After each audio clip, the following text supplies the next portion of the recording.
आप सभी को मेरा प्यार भरा नमस्कार। आप सभी का एक बार फिर से बहुत बहुत स्वागत है रेनन मार्टिन के ग्रामर सीरीज में। तो हम लोग प्रेपोजिशंस पढ़ रहे थे और पिछले वीडियो में मैंने आपको प्रेपोजिशन ऑफ प्लेस का लास्ट वीडियो आपको दिया, जिसमें जितने भी इंपॉर्टेंट प्रेपोजिशन ऑफ प्लेसेस थे मैंने आपको सभी प्रेपोजिशन के बारे में बहुत बारीकी से बताया और बहुत अच्छे अच्छे एग्जाम्पल्स के साथ बताया, ताकि आपका सारा कंसेप्ट क्लियर हो जाए। और आज का जो हमारा प्रेपोजिशंस का टाइप है वो है prepositions of agency and instrumentality. तो प्रेपोजिशन ऑफ एजेंसी हम किसको बोलते हैं? वैसे प्रेपोजिशन जिससे हमें किसी मीडियम के बारे में पता चलता है या जरिया के बारे में पता चलता है, यानी कोई काम कैसे हुआ, किसके द्वारा हुआ या किस साधन से हुआ, किस जरिया से हुआ, इसी को हम कहते हैं prepositions of agency and instrumentality. और इसमें जो सबसे जो इंपॉर्टेंट प्रेपोजिशंस है इसके अंदर वो है बाय, विथ, थ्रू। तो यहां पर आपको कंफ्यूज तो खैर सब कोई करेगा, बाय भी करेगा, विथ भी करेगा, थ्रू भी करेगा, लेकिन सबसे ज्यादा कंफ्यूजन जो कहीं पर होगा वो होगा आपको बाय और थ्रू के बीच में। ठीक है, लेकिन आपका इस वीडियो से ये जो कंफ्यूजन है ये सारा दूर हो जाएगा, क्योंकि मैं एग्जाम्पल्स के थ्रू चीज़ों को समझाने में बिलीव रखता हूं। क्योंकि जितना ज़्यादा एग्जाम्पल हम जितना ज़्यादा एग्जाम्पल मैं आपको दूंगा उतना ही बहुत आसानी से आपके कंसेप्ट क्लियर होंगे। केवल रूल बताने से नहीं होता है, केवल कंसेप्ट बताने से नहीं होता, कंसेप्ट को आपको एग्जाम्पल में अप्लाई भी करना होता है। तो चलिए जानते हैं प्रेपोजिशंस ऑफ एजेंसी या इंस्ट्रूमेंट क्या होता है। ठीक है, तो देखिए, अगर बात करें हम तो सबसे पहले हम बात कर लेते हैं बाय का। तो इसमें हमारा जो सबसे पहला प्रेपोजिशन है ये है बाय। ठीक है, पहला बाय है, उसके बाद है विथ, उसके बाद है विथ,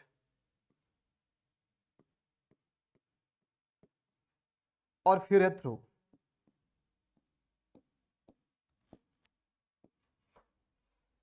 बाय, विथ और थ्रू। अब मैं बताता हूं कि आपको कब कब यूज करना है एजेंसी या फिर इंस्ट्रूमेंटालिटी बताने के लिए। तो ध्यान दीजिएगा, बाय का यूज हम तब करेंगे जब हमें एजेंट बताना हो। जब हमें क्या बताना हो? एजेंट बताना हो। एजेंट का मतलब क्या होता है? एजेंट का मतलब होता है करने वाला। एजेंट का मतलब होता है करने वाला, यानी काम किसने किया, काम किसके द्वारा किया गया, तो इसी को हम एजेंट बोलते हैं। एजेंट को हम दूसरे शब्द में हम इसको डूअर भी बोलते हैं। एजेंट को दूसरे शब्द में हम डूअर भी बोलते हैं, मतलब करने वाला। ठीक है, अब ध्यान देना, ये एजेंट कौन होगा, ये करने वाला कौन होगा? तो ये करने वाला कौन होना चाहिए? ये करने वाला होना चाहिए या तो पर्सन होना चाहिए, ये करने वाला या तो कोई व्यक्ति होना चाहिए, ये करने वाला या तो कोई पर्सन होना चाहिए, या फिर ये कोई नेचुरल पावर होना चाहिए, या फिर ये कोई नेचुरल पावर होना चाहिए। ठीक है,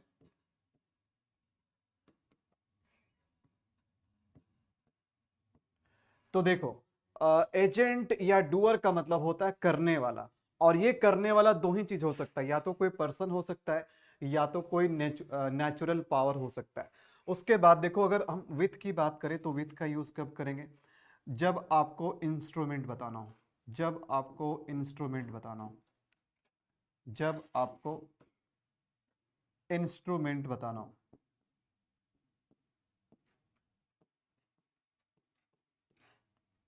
देखो, इंस्ट्रूमेंट्स हम किसे कहते हैं? इंस्ट्रूमेंट्स का मतलब हो गया टूल्स। टूल्स का मतलब हो गया औजार या कोई वस्तु। टूल्स का मतलब या इंस्ट्रूमेंट्स का मतलब हो गया औजार या कोई वस्तु, कोई भी चीज, कोई भी नॉन लिविंग ऑब्जेक्ट। ठीक है, जैसे हमारे पास ये स्केल है, ठीक है, तो ये क्या हो गया? ये टूल में आ जाएगा। ये चीज जो है ना, ये टूल या कोई इंस्ट्रूमेंट में आ जाएगा। ये जो पेन से मैं लिख रहा हूँ ना, ये कोई वस्तु है। ठीक है, ये कोई पर्सन नहीं है, ना ही कोई नेचुरल पावर है। ये क्या है? ये आपका टूल है, या इंस्ट्रूमेंट भी हम इसको कह सकते हैं। तो जहां भी कोई ऑब्जेक्ट बताना हो, ऑब्जेक्ट का मतलब कोई वस्तु, ठीक है, या कोई टूल बताना हो, तो वहां पर आप क्या करेंगे? विथ लगाएंगे। और साथ ही साथ अगर पार्ट्स ऑफ बॉडी बताना हो, अगर parts of parts of body बताना हो, तो यहां पर भी हम क्या करते हैं? विथ का यूज करते हैं। अगर हम बात करें थ्रू का, तो थ्रू का यूज कब करेंगे? अगर आप मीन्स बता रहे हो, मीन्स का मतलब होता है जरिया, मीन्स का मतलब होता है जरिया। ठीक है, तो जरिया बताना हो, मीन्स बताना हो, तो वहां पर आपको थ्रू लगाना है। अगर काम हुआ किसी व्यक्ति के द्वारा या कोई नेचुरल पावर के द्वारा, यानी एजेंट या डूअर बताना है, और वो एजेंट या डूअर कोई पर्सन हो या नेचुरल पावर हो, तो वहां पर आप बाय लगा देना। अगर काम जिसके द्वारा हुआ है, जिस चीज से हुआ है, वो कोई वस्तु है, कोई ऑब्जेक्ट है, कोई इंस्ट्रूमेंट्स है, कोई टूल है, या पार्ट्स ऑफ बॉडी है, तो वहां विथ लगाना है। और जहां पर आप जरिया बताना चाहते हैं, मीन्स बताना चाहते हैं, वहां पर आपको लगाना है थ्रू। तो चलिए अब हम एग्जाम्पल से इन चीजों को समझने का कोशिश करेंगे। अब देखो यहां पर कुछ एग्जाम्पल है। अब देखो पहला ये कुछ एग्जाम्पल्स है, अब इनमें हम अप्लाई करेंगे। हमारे पास यही फिलहाल 3 प्रेपोजिशन है, जिससे हमें क्या करना है, यहाँ पर जो सेंटेंसेस दिए हुए हैं और जो ब्लैंक स्पेसेस है, इन ब्लैंक स्पेसेस को फिल करने हैं, ठीक है। तो चलिए फटाफट आप लोग भी बताइएगा। अभी भी मैंने आपको तीनों प्रेपोजिशन का कंसेप्ट मैंने आपको बता दिया, ठीक है। हाँ, तो एक बार आप लोग फटाफट इसका आंसर करने का कोशिश करेंगे। जी बिल्कुल, और जितने भी लोग जुड़े हुए हैं ना, एक बार सभी लोग इस लाइव सेशन को आप लोग लाइक कर दीजिए आप लोग। हाँ ठीक है, देखो अब ध्यान दीजिएगा। She cut the cake dash a knife. अच्छा, उसने केक को काट दिया। केक को कैसे काटा? केक को काटने का माध्यम क्या था? ठीक है, तो भाई एक नाइफ से काटा। तो नाइफ किस में आ जाएगा? नाइफ कोई टूल में आ जाएगा या इंस्ट्रूमेंट में आ जाएगा। तो यहां पर हम क्या करेंगे? यहां पर हम विथ लगाएंगे। यहां पर हम कौन सा प्रपोजिशन लगाएंगे? यहां विथ लगाएंगे। She cut the cake with a knife. By a knife मत लिखना, यहां पर बाय मत लगा देना, क्योंकि यहां पर नाइफ कोई एजेंट या डूअर नहीं है, ये इंस्ट्रूमेंटालिटी है, यानी कि कोई टूल है यहां पर, ठीक है। तो यहां विथ लगाएंगे। देखो सेकंड सेंटेंस क्या है? The letter was written dash Mohan dash pen. अब देखो यहां पर दो दो ब्लैंक स्पेसेस है। तो लेटर लिखा गया किसके द्वारा? मोहन के द्वारा। तो मोहन क्या हो गया? मोहन डूअर हो गया, यानी मोहन करने वाला व्यक्ति हो गया, और पर्सन है तो करने वाला व्यक्ति का नाम दिया रहे। करने वाला अगर कोई व्यक्ति हो, कोई पर्सन हो, तो उसे हम डूअर या एजेंट कहते हैं। और डूअर या एजेंट के लिए हम क्या करते हैं? इसके लिए हम लगाते हैं बाय। तो यहां पर क्या करना होगा? बाय लगाना पड़ेगा। अब देखो लिखा गया, लेटर को किस वस्तु से लिखा गया, किस टूल से लिखा गया? तो उसका नाम है पेन। तो यहां पर टूल आप बता रहे हो, तो यहां पर क्या करो? विथ लगा दो। तो the letter was written by Mohan with a pen. उसके बाद देखना, we see dash our eyes. हम लोग अपने आंखों से देखते हैं। हम लोग अपने आंखों से देखते हैं। तो यहां पर आईज क्या है? यहां पर आईज पार्ट्स ऑफ बॉडी है, ठीक है, पार्ट्स ऑफ बॉडी है। और मैंने आपको बताया पार्ट्स ऑफ बॉडी बताने के लिए हम क्या करते हैं? विथ लगाते हैं। तो यहां पर आपको क्या करना होगा? यहां पर आपको प्रेपोजिशन विथ लगाना पड़ेगा, ठीक है। We see with our eyes. बात समझ में आ रहा है? क्लियर है सभी चीज? अच्छा ठीक है, बहुत बढ़िया। उसके बाद देखो क्या है? उसके बाद है she achieved success dash hard work. अच्छा, उसे सफलता मिली। She achieved success dash hard work. तो हार्डवर्क क्या है? हार्डवर्क कोई एजेंट है, कोई डूअर है? भाई हार्डवर्क कोई एजेंट भी नहीं है, कोई डूअर भी नहीं है, कोई पर्सन नहीं है। अच्छा, हार्डवर्क कोई टूल भी नहीं है। क्या हार्डवर्क को आप कोई टूल बोल सकते हो, कोई इंस्ट्रूमेंट बोल सकते हो? और हार्डवर्क कोई पार्ट्स ऑफ बॉडी भी नहीं है, ये इनमें से कुछ भी नहीं है। तो क्या है? ये जरिया है। हार्डवर्क क्या जरिया है? उसने किस जरिए से, यानी किसकी सहायता से, किस जरिए से उसने सफलता हासिल करी? तो उसने सफलता हासिल करी हार्डवर्क के जरिए से, ठीक है। तो यहाँ जरिया बता रहे हैं हम। तो यहाँ जरिया जब बता रहे हो ना, तो यहाँ पर क्या करो? थ्रू लगाओ। तो यहाँ पर थ्रू लगाना पड़ेगा। She achieved success through hard work, ठीक है। हाँ, थ्रू का स्पेलिंग अपना सही कर लेंगे आप। अरे आईज कोई टूल्स नहीं होता है, हम भी जानते हैं, लेकिन मैंने आपको स्पेशली यहां पर बताया। आपको ये बात क्यों भूल गए? मैंने ये बोला ना कि इंस्ट्रूमेंट बता रहे हो, टूल्स बता रहे हो, उसके अलावा आपने इस बात पे क्यों ध्यान नहीं दिया? अगर कोई पार्ट्स ऑफ बॉडी भी बताना हो ना, तो पार्ट्स ऑफ बॉडी के लिए भी हम विथ लगाते हैं, ठीक है। आधा बात आप समझते हैं और आधा अधूरा नहीं समझते आप। मतलब एक चीज देखिए, आपने आपको इंस्ट्रूमेंट्स दिखाई दिया, आपको टूल्स दिखाई दिया, लेकिन आपको पार्ट्स ऑफ बॉडी नहीं दिखाई दिया, ठीक है। तो बिल्कुल ध्यान रखिएगा कि इंस्ट्रूमेंट्स टूल्स के अलावा पार्ट्स ऑफ बॉडी भी रहेगा ना, तो वहां पर हम क्या करेंगे? वहां पर हम प्रीपोजिशन विथ लगाएंगे, ठीक है। तो देखो यहां पर और कुछ एग्जाम्पल है।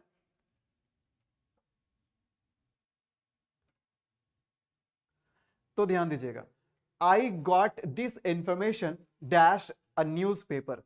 अच्छा, मुझे ये इंफॉर्मेशन मिला, मुझे ये सूचना मिला, भाई कैसे मिला? न्यूज़पेपर के द्वारा मिला। ठीक है, अब न्यूज़पेपर जो है, न्यूज़पेपर ना तो कोई यहां पर हमारे लिए कोई पर्सन है, कोई एजेंट है, ना ही कोई ये नेचुरल पावर है।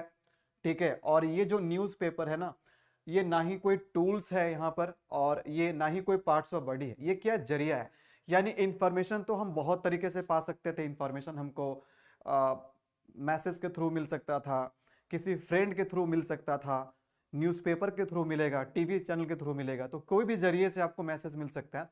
तो यहाँ जरिया बता रहे हैं, तो I got this information dash, यानी कि यहाँ पर क्या करना पड़ेगा, थ्रू लगाना पड़ेगा, through a newspaper, through a news, नहीं बाय अ न्यूज़पेपर नहीं होगा, थ्रू अ न्यूज़पेपर होगा। क्या होगा? Through a newspaper. ओके, समझ में आ रहा है? हाँ, तो यही छोटा छोटा चीज है ना, हम स्पोकन इंग्लिश में कुछ भी बोल करके निकल जाते हैं, लेकिन जब ग्रामर की टेस्ट हमारी लगती है ना, तो फिर वहां पर हमारा एक्यूरेसी उतना अच्छा नहीं हो पाता है, बहुत सारे क्वेश्चंस गलत हो जाते हैं। क्यों? क्योंकि देखो, जहां पर हम स्पोकन इंग्लिश करते हैं, जहां पर हम इंग्लिश में बोलने का काम करते हैं, वहां पर हमारा मेन पर्पस होता है कि हम जो कुछ बोलना चाह रहे हैं वो सामने वाला समझ रहा है कि नहीं समझ रहा है, बस समझ गया, काम खत्म। अब वहां पर बाय गलत है, थ्रू लगना चाहिए, इतना मैटर नहीं करता स्पोकन इंग्लिश में। ठीक है, लेकिन आप अगर लैंग्वेज का टेस्ट लगा रहे हो, टेस्ट दे रहे हो, तो वहां पर आपको 100% एक्यूरेट होना पड़ेगा, क्योंकि थोड़ा सा भी एक्यूरेसी आपकी खराब हुई तो आपके स्कोर डाउन होंगे, आपके नंबर, आपके मार्क्स कम आएंगे। ठीक है, हाँ, समझ में आ गया? चलो जी, बहुत बढ़िया। बड़े हम लोग आगे कुछ क्वेश्चंस देखते हैं। चलो यहाँ पर कुछ और क्वेश्चंस हैं, और थोड़ा यहाँ पर कुछ नया चीज आपको सीखने को मिलेगा। पहले आप लोग फटाफट अटेम्प्ट कीजिए। चलिए देखते हैं आप लोग कितने लोग सही बताते हैं, फटाफट बताइएगा। ओके,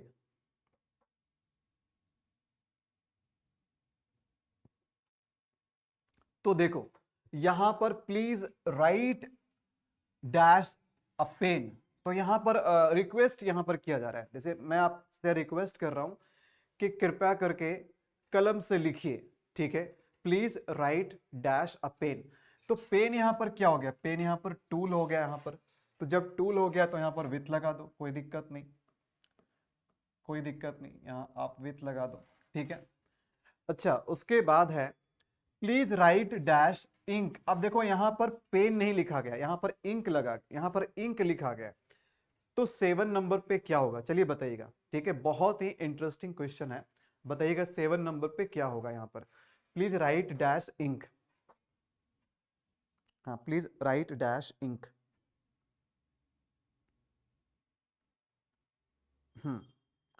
फटाफट बताइएगा, please write dash ink.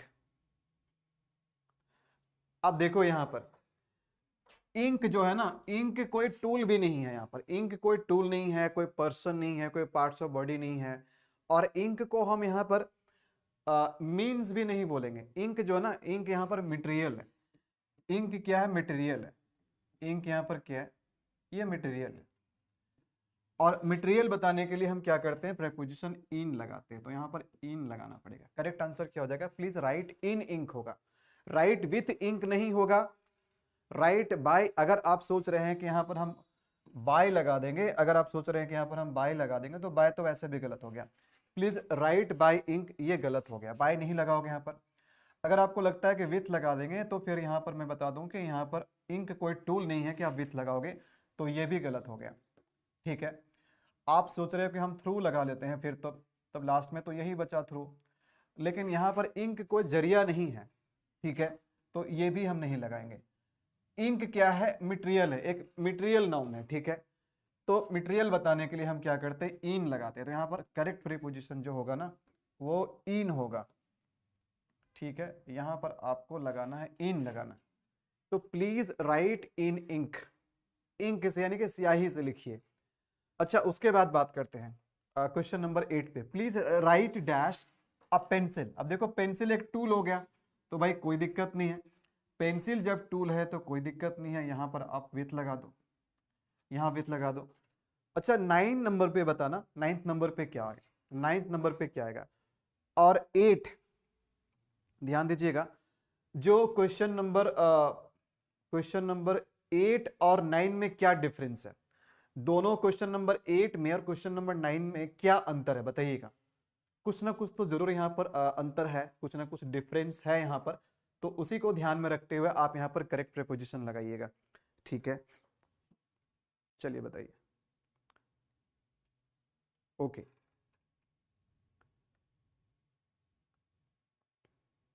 With pencil, अब एक बात मुझे बताओ, अगर यहां पर भी विथ पेंसिल ही लगना था तो फिर मैं एक ही सेंटेंस को 2 बार क्यों लिखता।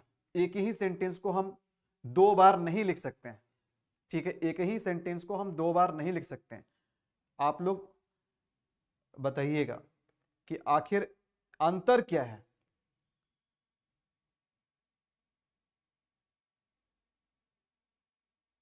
फटाफट बताइएगा।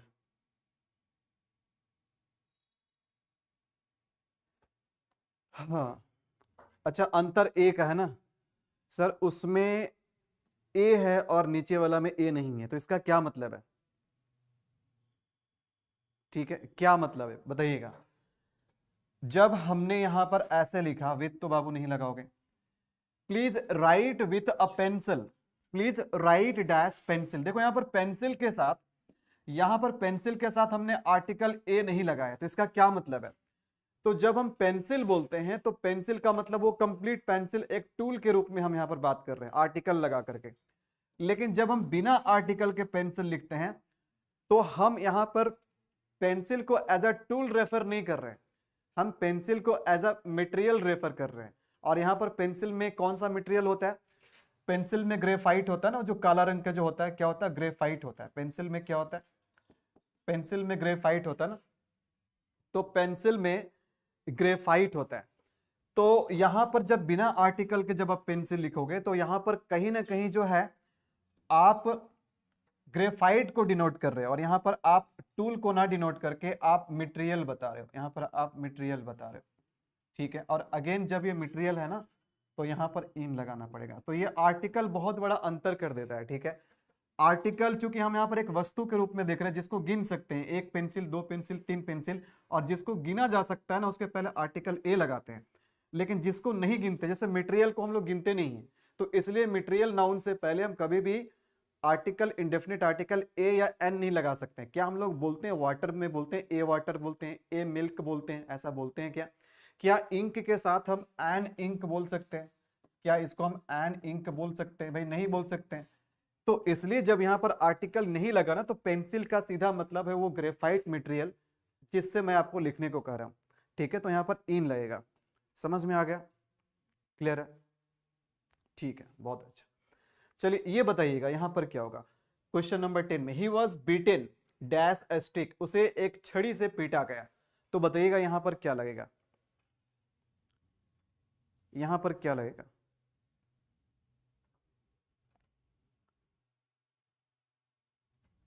ही was beaten dash, he was beaten dash a stick, simple सी मतलब है। अरे स्टिक क्या है, स्टिक एक छड़ी है, एक टूल है, एक वस्तु है, तो बस यहां विथ लगा दो। यहां कोई, ये छड़ी कोई जरिया नहीं है, ये बस एक वस्तु है जिसके सहारे हमने उसको पीटा, ठीक है। He was beaten with a stick, clear है, कोई दिक्कत नहीं, बिल्कुल सही है, बिल्कुल सही है। चलिए अब यहां बताइएगा, यहां पर भी कुछ क्वेश्चन है। She fed the baby dash a spoon, उसने बेबी को चम्मच से खिलाया, स्पून से खिलाया, चलिए बताइएगा यहां पर क्या लगेगा।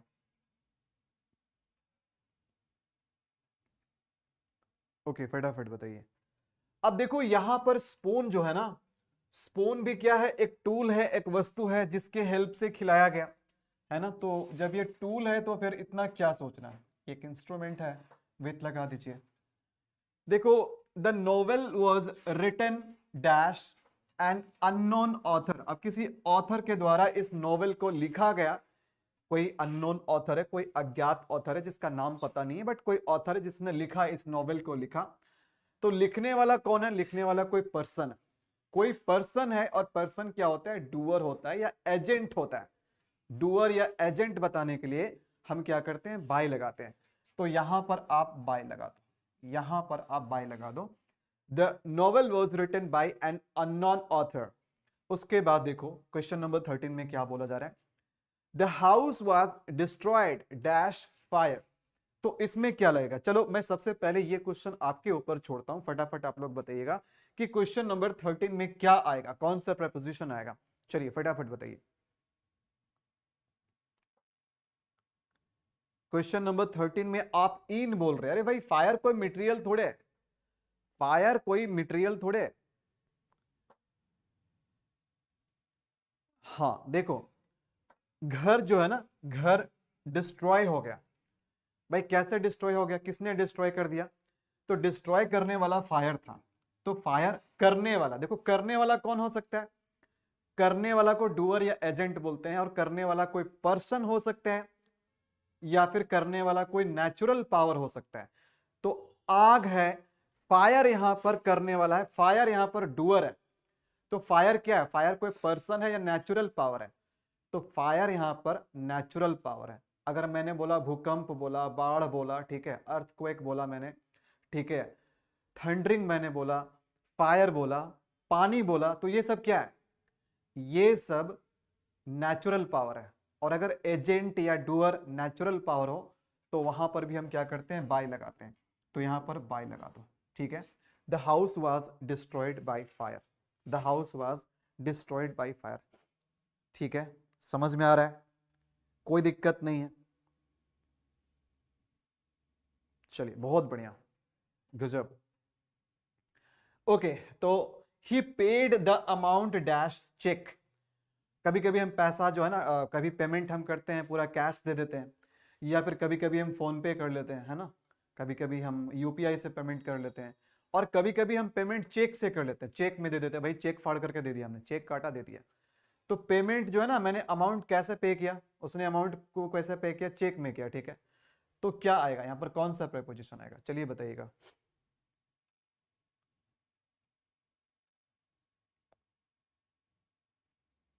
हम्म, तो देखो यहाँ पर क्या करेंगे ना, बाय लगाएंगे। यहाँ पर, यहाँ बाय चेक होगा। अब बोलेंगे सर क्यों बाय? यहाँ पर कोई देखिए, यहाँ चेक तो कोई नेचुरल पावर नहीं है, चेक यहाँ पर कोई हम टूल्स भी नहीं है, तो यहाँ बाय क्यों लगा रहे हैं? ठीक है, तो मैं बताता हूँ। पहले क्वेश्चन नंबर 15 पे आ जाते हैं। I sent the parcel dash post. तो मैंने कैसे, पार्सल को मैंने कैसे भेजा? पोस्ट भेजा। आप लोग कभी पार्सल को भेजते हैं ना, पोस्ट से भेजते हैं या स्पीड पोस्ट से भेजते हैं, तो क्या बोलते हैं? बाय स्पीड पोस्ट या बाय पोस्ट बोलते हैं, ठीक है। तो एक बात मैं बता दूं, अगर साधन में ध्यान दीजिएगा, आपको साधन मीन्स बताना हो तो थ्रू लगाते हैं। ये बात तो पक्की है, ये बात पक्की है। साधन अगर मीन्स होता है, अगर मीन्स बताना होता है तो हम क्या करते हैं? थ्रू लगाते हैं। तो सर हमने पेमेंट किया चेक के माध्यम से, तो ये भी तो एक मीन्स हो गया। हमने पार्सल को भेजा, कैसे भेजा पार्सल को? हमने पोस्ट के सहायता से हमने भेजा। तो पोस्ट ऑफिस भी क्या है भाई? पोस्ट ऑफिस क्या है? ये भी एक हमारा मीन्स हो गया।